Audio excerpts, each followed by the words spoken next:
All right, assalamu alaikum. Let's begin. So we're starting transformations today. We will try to complete the concepts of this topic in today's session, inshallah, or at least do up to rotation. And then in the next class, we will do practice questions in this along with completing the concepts if there is anything left. So that's the plan for today. And tomorrow, inshallah, let's start with transformation. So there are 4 different transformations that you have in your syllabus. One is translation, then reflection, rotation, and enlargement. Okay, so you need to be able to do these transformations. So they might tell you to do a certain translation, reflection, rotation, or enlargement, or they might ask you to determine what transformation it is given a particular graph. So they might give you a transformation in graphical form, and they might ask you to determine yourself what transformation it is, and then you would have to describe that transformation. Okay, so it can work both ways. The transformation might be given to you, and you'll be asked to draw that the graph as after the transformation, and then the other possibility is that you might have a diagram given, a graph given, and using that you would have to figure out what transformation is it, and also describe that transformation. Okay, so we learned all of that today. Let's start with these transformations one by one. So we'll start with translation first of all and understand what translation is first of all.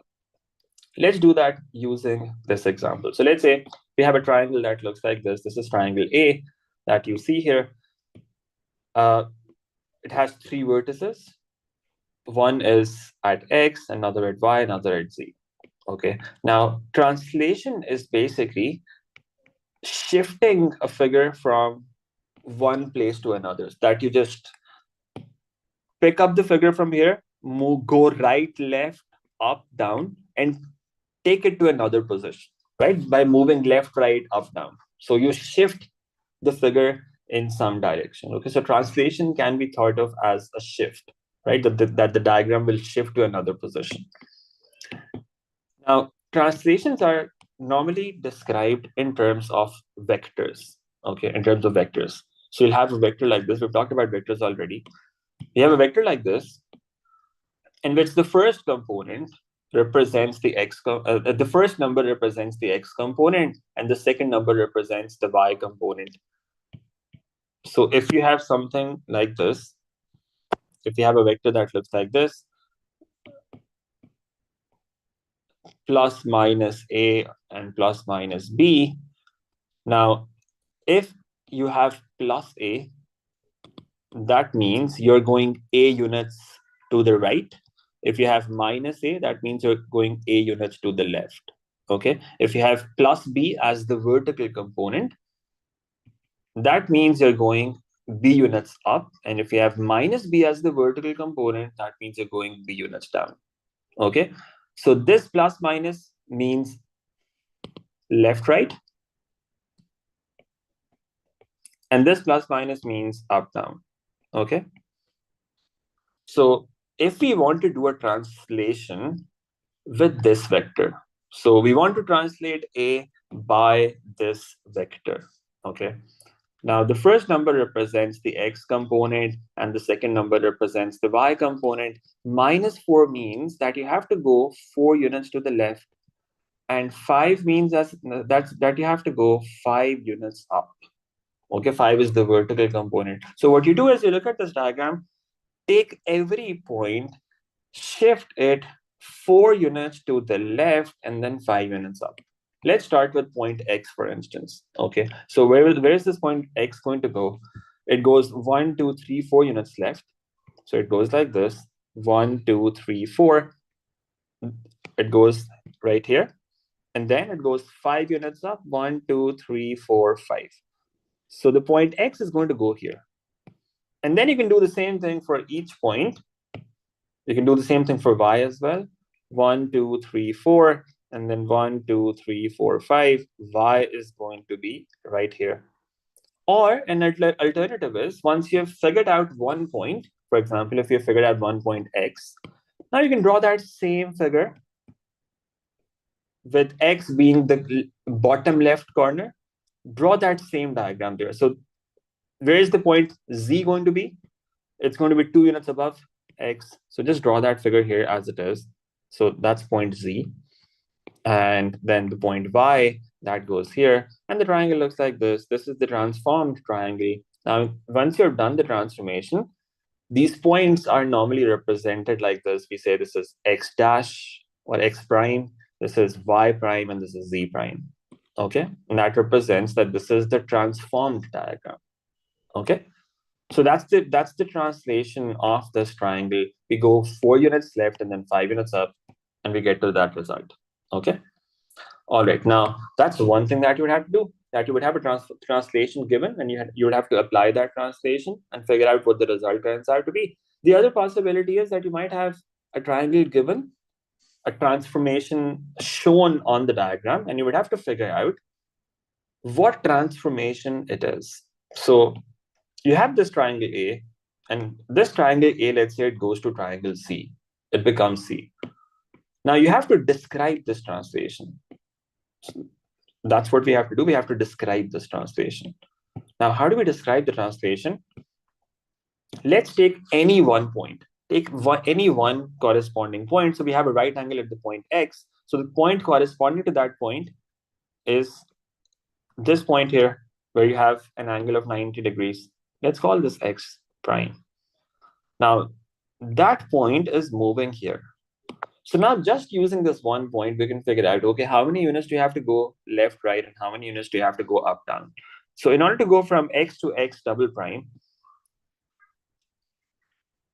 I'm using double prime because I've already used X prime here. Okay, that's why just to differentiate between them, I'm using double prime. You can use single prime as well. That's perfectly okay. In most questions, you will have just one transformation to do. So you can just represent this as X prime, and that's okay. Now, how do you go from this point X to this point X? You go 1, 2, 3 units right, and then 1, 2, 3, 4, 5, 6. 3 right, 6 down. How do you describe that transformation? Translation is always described as a vector. So you would say it's a translation, first of all. What's the vector for that? Since you're going 3 units right, the X component will be plus 3. And then you're going 6 units down. That means the Y component is going to be minus 6. So that's the translation vector that you have in this case. This is a translation vector. That's how you would describe this translation. All right. And that's it. This is the final result that we get. So translation is the easiest of these 4 transformations that we've got. That's how you apply a transformation, and that's how we figure out what transformation it is given a diagram. Okay. Now, in a translation, you need to remember a translation is described by a column vector, right? X, Y. The first number represents the horizontal component, second represents the vertical component, right? Plus means right, minus means left for horizontal. For vertical, plus means up, minus means down. What is a translation? The object shifts to another position. Okay, it shifts to another position. And then how do you recognize that it's a translation? This is very important to remember because we will compare this later on with other transformations as well. When you have a translation, the size of the figure, it remains the same. It does not change because you're just shifting the diagram to another position. The shape also remains the same. It does not change. And the orientation also remains the same. Now, what does orientation mean? Orientation means that if the triangle is like this initially, right? It does not rotate in any direction. Okay, there's no rotation. So it does not become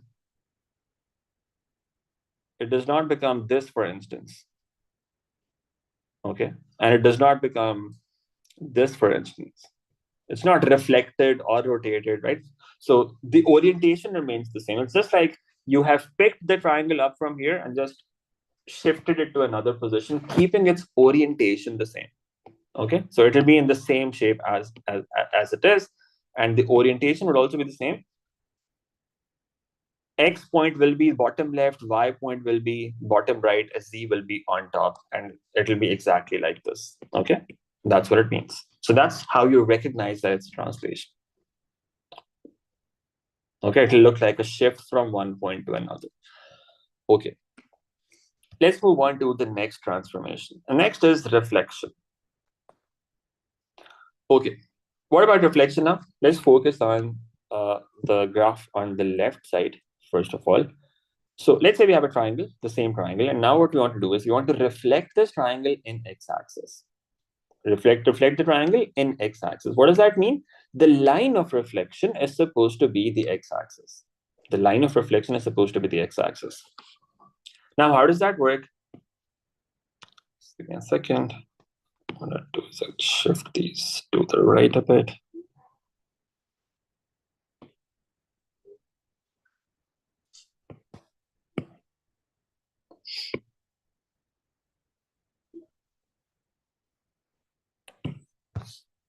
Okay. Yeah, so let's focus on this now. You want to do a reflection in x-axis. Okay, the line of reflection is x-axis. How do you do that?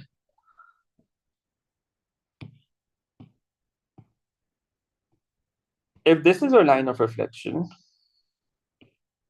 and let's mark these points, it often helps to think of one point at a time. So, okay, so rather than thinking of the whole figure at the same time, when you're doing transformations, think of one point at a time. So let's mark some points here. Let's say this point is X, and this point is Y, and this point is Z. So think of one point. Think of this point X, for instance. Where is this point going to go when it gets reflected in the X-axis? Its distance from the line of reflection is 1 unit. Okay. When it gets reflected, it goes to the other side such that the distance is 1 unit on the other side as well. And that point X is going to go here, and that will be X dash. And similarly, the point Y, it is 1 unit above the X axis right now. It is going to go 1 unit below the X axis. And then what about Z? Z is 3 units above the X axis. That goes 3 units below the X axis. So this is what the transformed figure looks like. This is your triangle. Okay, this is the reflected triangle in x-axis.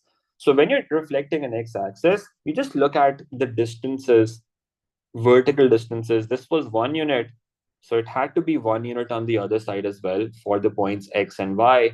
Z was 3 units up, and it goes 3 units down on the other side after it is reflected. Okay, and if you think about it, you see what is happening to the coordinates of these points. The point Z, for instance, its coordinates were 1 and 3. After reflection, they become 1 and minus 3. Point Y had coordinates 2 and 1. After reflection, they become 2 and minus 1. So you see the X coordinate is remaining the same. The Y coordinate, that's getting multiplied with a negative sign. Okay. Now, keep that in mind. We will revisit this later on. You see, but there's one thing that you notice here, that when you're reflecting an x-axis, the y coordinate is changing. Y coordinate is getting multiplied with negative, and the x coordinate is remaining the same. That is not changing. Okay, so that's how reflection in x-axis works. Now, what about reflection in any other horizontal line? Okay, so we talked about x-axis, yes, but if we had to reflect in any other line that is horizontal, how would that work? Again, we can take one point at a time. We can consider one point at a time. Let's take a point X here, let's say. Or let's start with Z because that's the closest to that line. What's the equation of this line, by the way? It's a horizontal line, right? Horizontal lines have equations of this form. Y equals some constant. horizontal lines have equations of this form, right? Y equals some constant. What's the equation of this line going to be? We know that this value is 4. So this line has equation y equals 4. So if you wanted to reflect this triangle in the line y equals 4, again, how do you think about it? Whenever you talk about distance between a point and a line, you always think of perpendicular distance. Okay, so if you're talking about distance of z from that line, you would be thinking of the perpendicular distance, right? So this distance. Now, what's this distance? This is 1 unit. After reflection, it goes 1 unit on the other side of the line of reflection. The point z will go here. Okay, and similarly, point x, that is 3 units away, that goes 3 units up. So that point is going to be here. And point y, that is also 3 units below, it goes 3 units up. And this is where y turns out to be. And the reflected triangle looks like this. Okay, so when you're doing reflection in x-axis, reflection in any horizontal line, this is how you think about it. You think of vertical distances from the line of reflection. They should be the same on both sides, right? So each point, it should be the same distance from the line of reflection on both sides. Okay, that's what the translated triangle is. That's what the reflected triangle is going to look like in this case. All right, I hope that makes sense. Let's move on. What if we had to reflect in the y-axis? Now, if you have to reflect in the y-axis, that means the line of reflection. The line of reflection is now this, right? This is the line of reflection. This is what you want to reflect this triangle in now. Line of reflection is y-axis. Now, again, think of one point at a time. This point is x, this point is y, this point is z. Okay. You always look for perpendicular distances from the line of reflection. Now, what's the distance of x from the line of reflection? It is 1 unit, right? This distance is 1 unit. It goes to the other side, and on the other side, this distance will become 1 unit. So point x is going to be here after reflection. Similarly, point z, it's 1 unit away.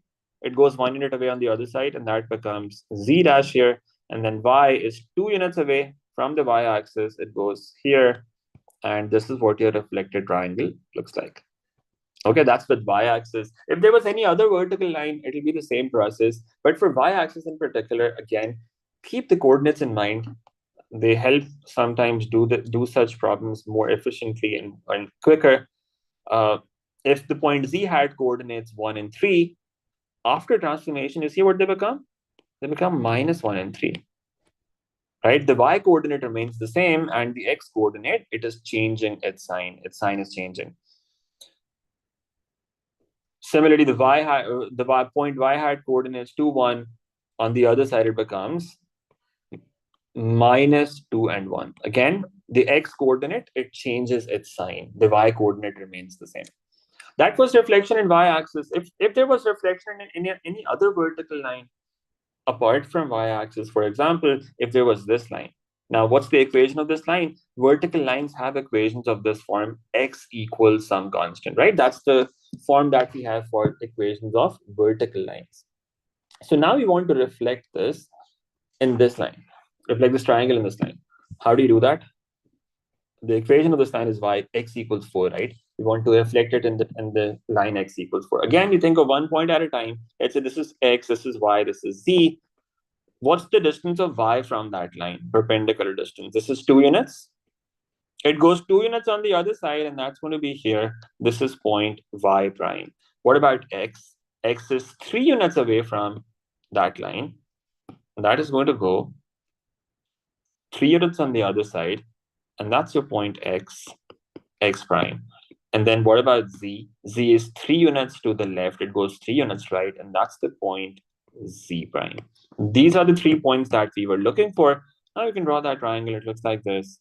This is your transformed triangle. Now, the examiner specifically instructs that you have to draw these using a ruler. Okay, don't draw it freehand. I'm drawing it freehand here, but you should be doing it with a ruler.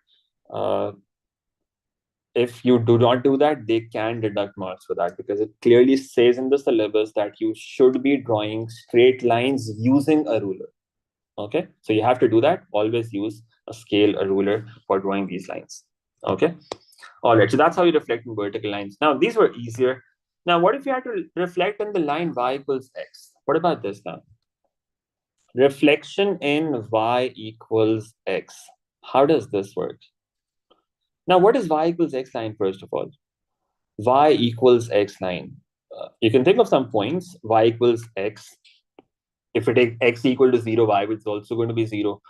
X1, y1, x2, y2, right? So it will be passing through all of these points where x and y coordinates are equal. So if I were to draw that line here,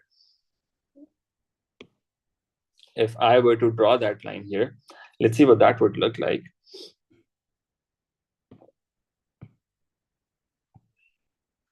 Y equals x line minus 4 and 4. Let's say it starts from here, and then on the right side, it's going to go like this. Okay, it passes through the origin. And you see, it's going through all of these corners. This is 2, 2, 1, 1, 3, 3, 4, 4, 5, 5, 6, 6, 7, 7. It has to pass through all of these points like this. Okay, that's the y equals x line. Now, what we want to do is we want to reflect in this line now. This is y equals x line. Now, how do we think about this? Let's do reflection of this triangle first, the triangle B. Okay, I have this triangle on the left side here. I want to reflect this triangle in the line y equals x. Now, how does that work? Again, take one point at a time. Let's say this point is x, this point is, let's call this P, let's call this Q, and let's call this R. Okay, so let's look at the point P first of all, for instance.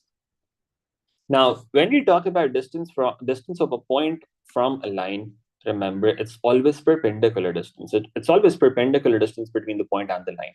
Now, what is going to be a perpendicular distance in this case? Now, this is very important to keep in mind.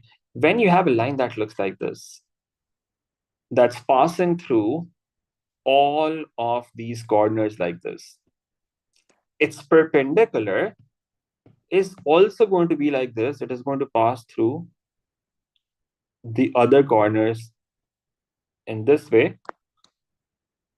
So you can think of one box at a time. For example, in this box, if you have one line that's going like this, the perpendicular is going to be the other diagonal of that box. Okay, that is when it will be a 90 degrees. Now, that's important to be able to figure out the distances of points from this line y equals x. Now, you can also think of it this way. This line y equals x has a gradient of 1, right? So if you want to find perpendicular of that, the gradient of that perpendicular line would be -1. So because negative is reciprocal of 1, right? So -1 over 1, that's -1. For a perpendicular line, the gradient would be -1. So that has to be like this, right? Passing through these diagonals, passing through these corner points like this. Okay. All right. So that means the way to find distances now is, if you have this point P, you would say the distance of P from this line is like this. One diagonal box, two diagonal boxes, right? That's the distance of P from this line in this direction like this. Now, where is P going to be on the other side? Two diagonal boxes, 1 and 2. This is where it is going to be. This is going to be the position of point P after reflection. Okay. Similarly, let's think of point Q now. It's one diagonal and then half a diagonal. So 1.5 diagonals on this side.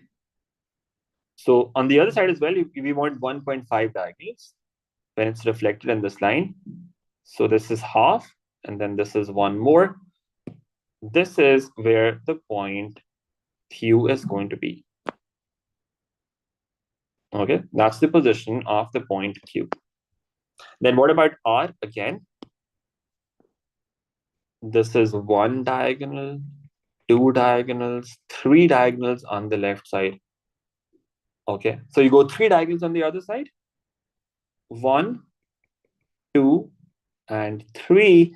This is where the point R is going to be. And the triangle now looks like this. This is your reflected triangle.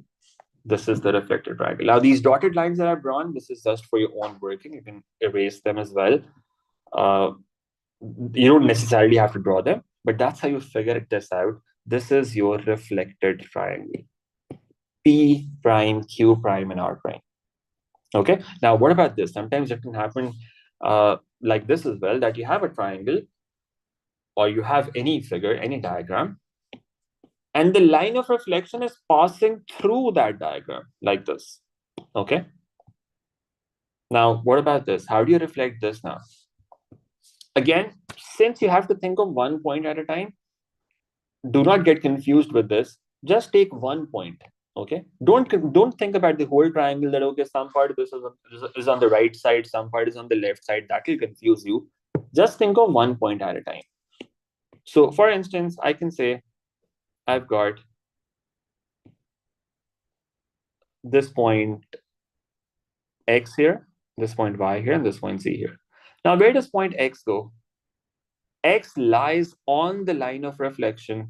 So the point that lies on the line of reflection, that is not going to change, right? Its distance from the line of reflection is 0. So it will remain at its current position. X is not going to change. So the same point can also be called X prime. Okay, so X remains at its initial position. Okay, now what about Z? What's the distance of Z from this Y equals X line? Again, perpendicular distance is going to be this diagonal, right? So we have one diagonal on this side, that's the distance. It goes one diagonal on the other side, and that is going to be your point Z prime.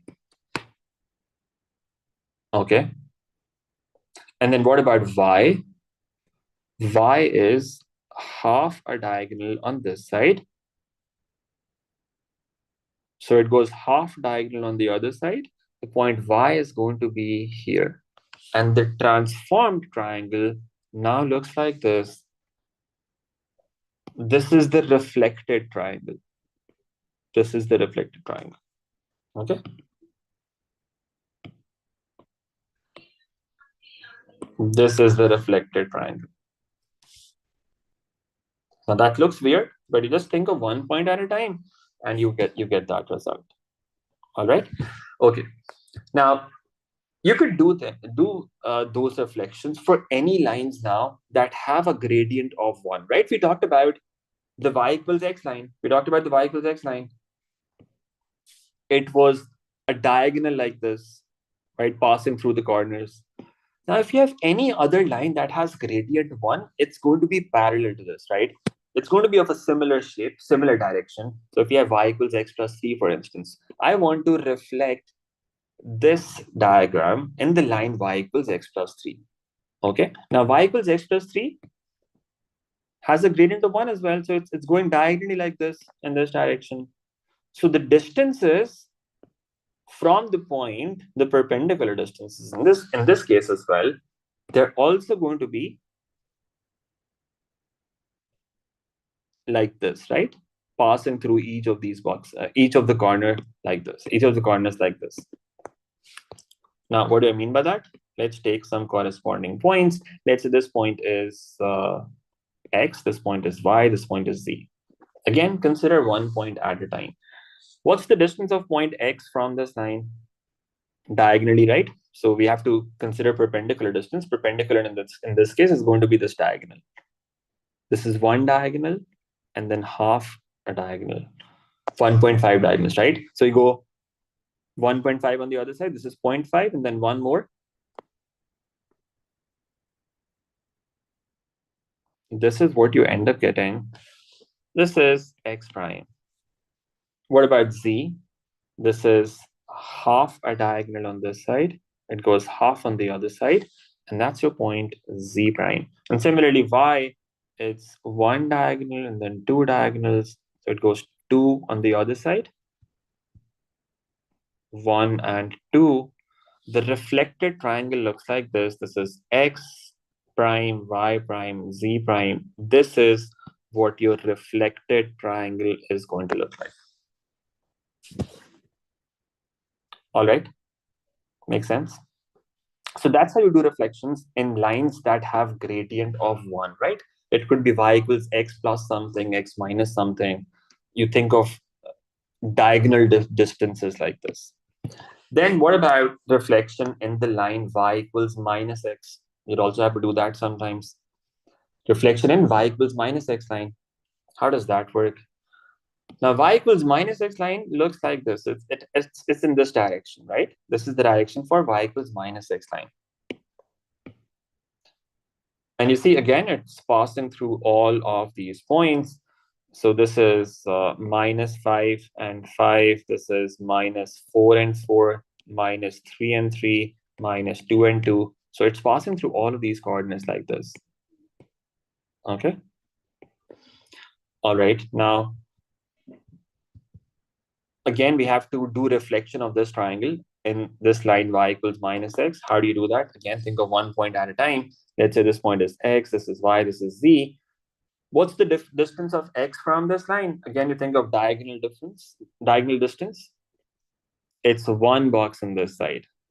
Okay. So you go one box on the other side diagonally. That's going to be your point x prime. And then what about y prime? This is one diagonal here. You go 1.5 diagonal here. You go 1.5 on the other side. 1.5 on the other side. So half and one more. That gives you the point y prime. And then finally, z, where does that go? 1, 2. So you go 2 on the other side. This is where your point z is going to be. So the reflected triangle looks like this. Okay, that's what the reflected triangle looks like.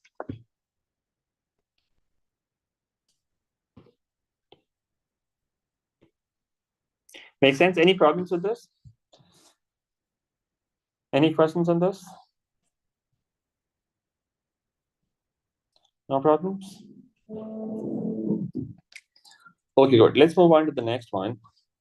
So this was reflection y equals minus x line. Now you could have any other line that has a gradient of -1. So y equals minus x plus something, minus x minus something. You use the same idea there as well. So if I have this line, y equals minus x plus 6, this is what it would look like. If I wanted to reflect in this line, again, think of one point at a time. Let's say this is x, this is y, this is z. Distance of z is 1 unit diagonally. Here it goes on the other side. This becomes z prime. Y is 1.5 diagonally. Here it goes 1.5 on the other side. This is where point y turns out to be. And similarly, the point x, that's 1 and 2 units here. And then it goes 1 and 2 on the other side. This is where point x prime goes. And the reflected triangle looks like this. That's how you do reflections in all of these lines. Horizontal lines, vertical lines, and these diagonal lines, which sometimes have gradients of 1 or sometimes have gradients of -1. All right, so that's how these reflections are going to be done. Okay, I hope that makes sense. Now, these are some transformations that you may want to remember. I don't generally recommend doing this, but some people find it easier than doing it graphically like this. I think graphically it's not that difficult, to be honest. It's fairly straightforward. Most people can do it, but some people find it difficult. In that case, they want to memorize stuff. This is an alternative for just these standard lines: x-axis, y-axis, y equals x and y equals minus x. But if you have other lines like this, any other horizontal line, any other vertical line, any other line with gradient 1 or gradient -1, in these cases, you'll have to do it graphically, okay?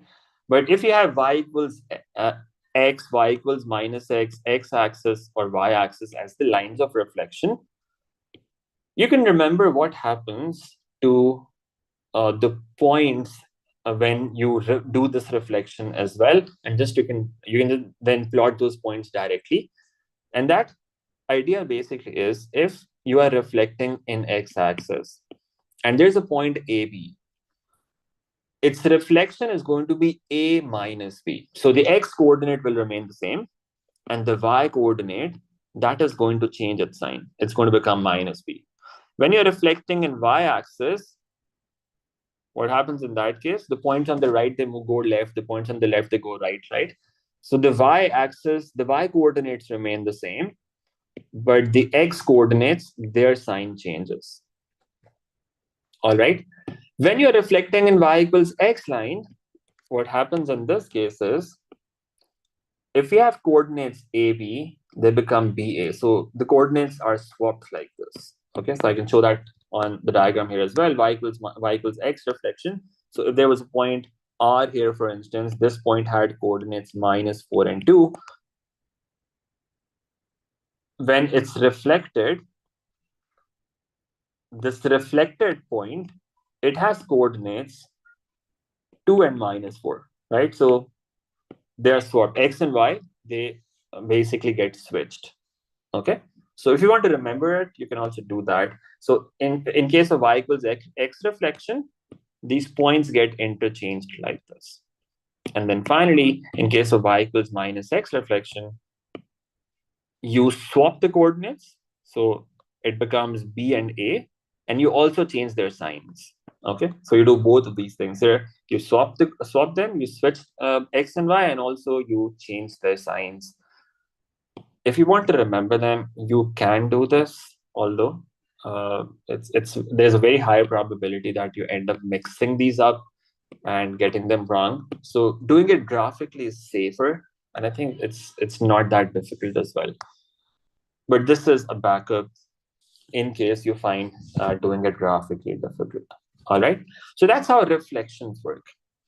Now that's how you go in the forward direction, as in the case that in the case when they've given you that you want to do this particular reflection, you understand now how to do that reflection on the diagram. Now the difficult part here is when you have two diagrams given and you're told that one is a reflection of the other or that one is a transformation of the other, and you have to figure out the transformation yourself. That's going to be the complicated part generally. Now, how will that be done? So, for instance,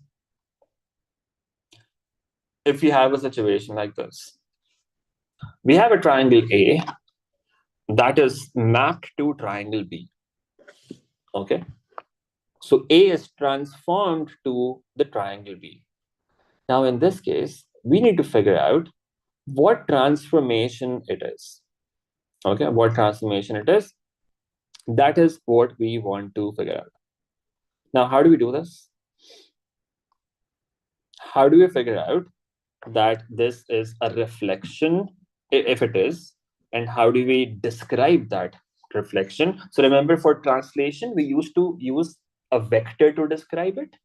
For reflection, we need to describe it using the line of reflection. So if it's a reflection, we need to figure out what the line of reflection is. So we've done two transformations until now. One was translation, and the second one is reflection. Now it's clearly not a translation, because you see the orientation of the graph is changing. Even though the size is still the same, but the orientation is changing. The vertical side was longer earlier, now the horizontal side is longer, right? So it is clearly not a translation. Okay, the orientation has changed.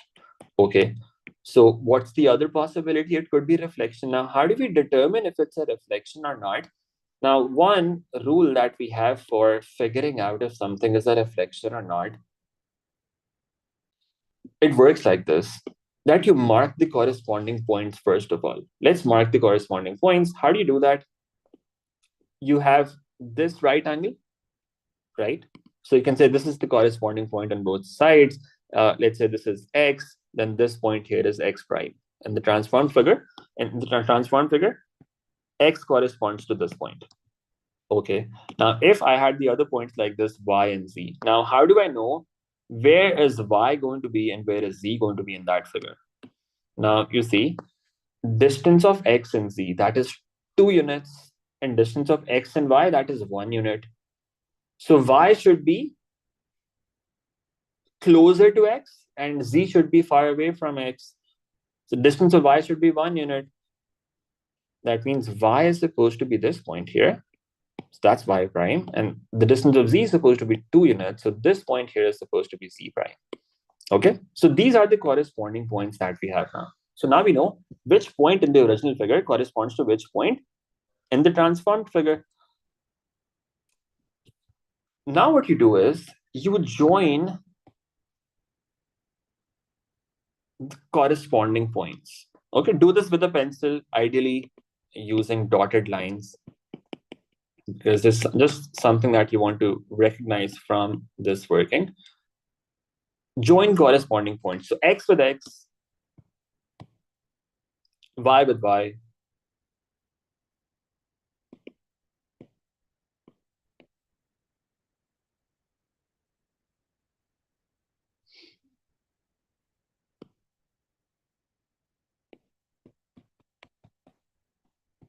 and z with z. Okay, so join corresponding points. You could show this on the diagram, or you can just do it mentally as well, because there's something that we want to understand from this, that when you join corresponding points this way, you've already figured out it's not a translation. Okay, that's something that you have figured out. And the size of both the shapes is the same. Now, if you join corresponding points like this, and all of these lines are parallel to each other, if all of these lines are parallel to each other, that tells you that it is a reflection. Okay, that tells you it's a reflection. If all the lines, all the corresponding points, when you join them, if the lines that you get, they all turn out to be parallel, that means it is a reflection. Now, if you figured out that it is a reflection, how do you know what the line of reflection is? For that, what we can do is we can mark the midpoints of each of these lines. Midpoints of each of these lines. Why? Because remember, the distance of each point on both sides, distance of a point and its reflection from the line of reflection is supposed to be the same. For example, whatever is x on the right side, it's the distance of its reflection is going to be the same on the other side, right? So the line of reflection is passing through the midpoint of these 2 points. So if you have to find the line of reflection, the way to do that is you find out the midpoints of these lines. So once you figure out that they're parallel, mark their midpoints. What are the midpoints? So the point x was 1 and 1. You can do it using a ruler as well, because it will be an accurate diagram on your exam. Or you can do it mentally by writing down the coordinates. This is -5 and 7. So midpoint of -1 and 1, -5 and 1, that's going to be at -2. And then midpoint of 1 and 7, that's going to be at 4. So point 1 and 4, this is the midpoint. This is the midpoint of the x coordinates, of the x points. What about the y points? What about their midpoint? This point y prime is -5 and 8. And the point y was 2 and 1. What's the midpoint? Midpoint of 2 and -5, it is going to be at -1.5. -5 plus 2 is -3. Yeah, -3 over 2, that's -1.5. So that midpoint, this midpoint for y is going to be here. Okay, that's going to be the midpoint of y. Now, these are enough. 2 points are enough to draw a line, but just to confirm, you can figure out the midpoint of z as well. That will turn out to be this. All of them lie in a straight line. If you join these points, you would say that is your line of reflection. Okay, you find the midpoints and join those midpoints, and that will give you the line of reflection. This is the line of reflection that we were looking for.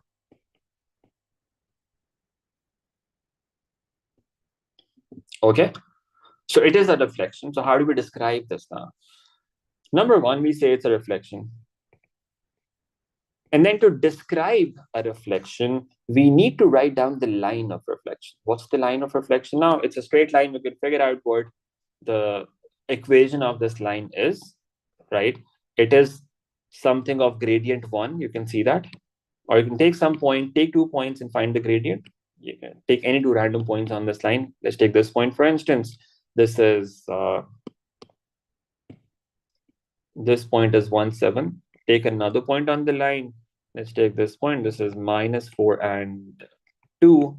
Find the gradient 7 minus 2 over 1 plus 4. That's 5 over 5, which is 1. So gradient turns out to be 1, right? Y-intercept is 6. Gradient 1, y-intercept 6. What is the line going to be? 1x plus 6. So we can say it's a reflection in y equals x plus 6. That's the line of reflection, y equals x plus 6. And that's how you describe this reflection. It's a reflection in the line y equals x plus 6. And that's what we were looking for. So how do you figure out if it's a reflection? If you join corresponding points, if the lines turn out to be parallel, that means it's a reflection. And how do you determine the line of reflection? Then mark the midpoint of each of those lines, join those midpoints, and that will give the line of reflection. And that's how we do reflection. Okay. Now, this is the summary. This is the summary of what we have done. So reflection, this transformation is described by a line of reflection. It's described by a line of reflection. The object and its transformation, they are symmetrical about the line of reflection, right? That's kind of obvious. That's what reflection does, that on both sides. There is symmetry there's symmetry in that figure, right?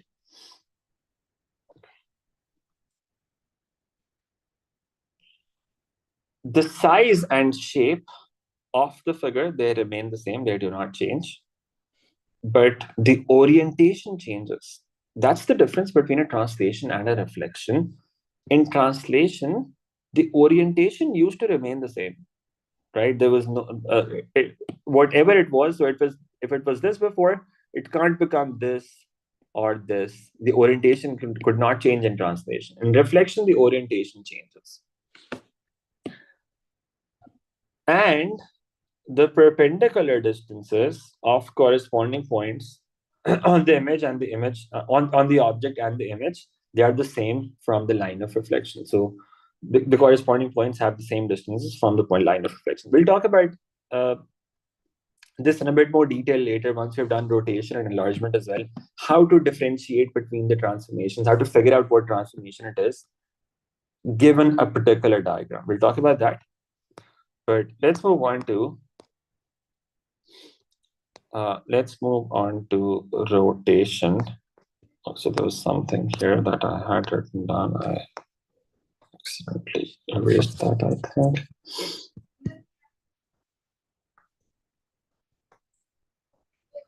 Okay, let me just add some text here for your notes later.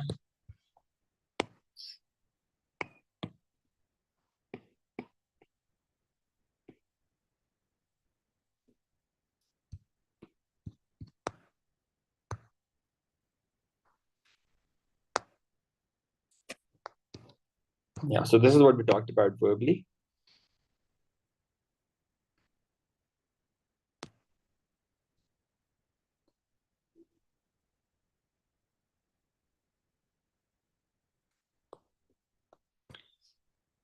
How to determine if it's a reflection, and if it is a reflection, how to write down the line of reflection. Okay, let me just add that here for the notes. So how do you identify a reflection? How do you identify a reflection? It should be the same size and shape, but different directions of object and image. We talked about this already, different orientation. If you join corresponding points, you will get parallel lines. If you get parallel lines by joining corresponding points, then it's a reflection. And how do you find the line of reflection then? The line of reflection is going to be if you join the midpoints of the corresponding points. Okay, that will give you the line of reflection. Another way that you can differentiate between reflection and the next transformation that we're going to do, that's rotation, is also if you have 3 points, for instance. In this case, we have a triangle, so we can do that. If you have 3 points, if you have, it's a triangle or any other polygon, you can think of it like this as well.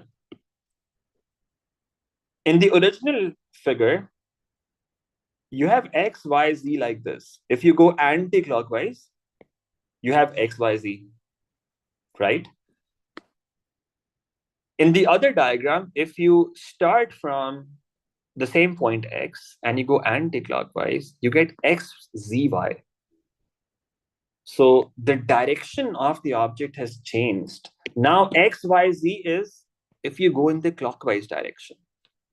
So in reflection, this direction also changes. That if in the original figure you have x, y, z anti-clockwise, in the reflected figure, it would be in the clockwise direction. In rotation, it remains the same. In rotation, if it's x, y, z anti-clockwise, in the rotated figure as well, it will remain x, y, z. That's another way to actually differentiate between the two. But let's talk about rotation next, and then we'll come back to this again. So let's talk about rotation now. So again, the same triangle, and what we want to do now is we want to rotate this triangle about a point 1, 1. This is a point that we have. We want to rotate the triangle about this point. Now, what does that mean? How do we rotate the triangle about this point? Now, for a rotation, we would have 3 things given. 3 things. Okay, if you want to do a rotation, we need 3 things for that. Number 1, we would have an angle. We would have an angle. In this case, the angle is 90 degrees. Then we would have a direction, whether it's anti-clockwise or clockwise. So in this case, it is clockwise. And then you would have a point given, which we call the center of rotation. Okay. You need 3 things to describe a rotation. So if they want you to do a rotation, they'll tell you 3 things. Number 1, an angle. Number 2, whether it's clockwise or anti-clockwise. And number 3, what's the center of rotation? Okay, these 3 things are important. Now, what is center of rotation? What is center of rotation? So this is what we talked about. You need an angle, whether it's clockwise or anti-clockwise, and the center of rotation. Now, center of rotation is basically the point about which you are rotating the figure. Now, in this case, the center of rotation is 1, 1. Okay, so that point is this one here, the point x, that's the center of rotation. So that's the point about which you are going to rotate this figure. Now, the point x lies on the center of rotation. It's the same as center of rotation. So point x will remain in its current position. It will not change. However, for the other points now, we do something like this. We have to rotate everything clockwise by 90 degrees, right? Now, look at the center of rotation. Join the center of rotation with point y. So I'm rotating point y first of all. Now, from the center of rotation to the point y, I have this horizontal line. I want to rotate it 90 degrees clockwise. What's clockwise? Clockwise is this direction, right? Anti-clockwise is this direction. So we want to go 90 degrees clockwise. So if this point y goes 90 degrees clockwise, it's going to come right here. This will be y prime. It comes right here. Okay.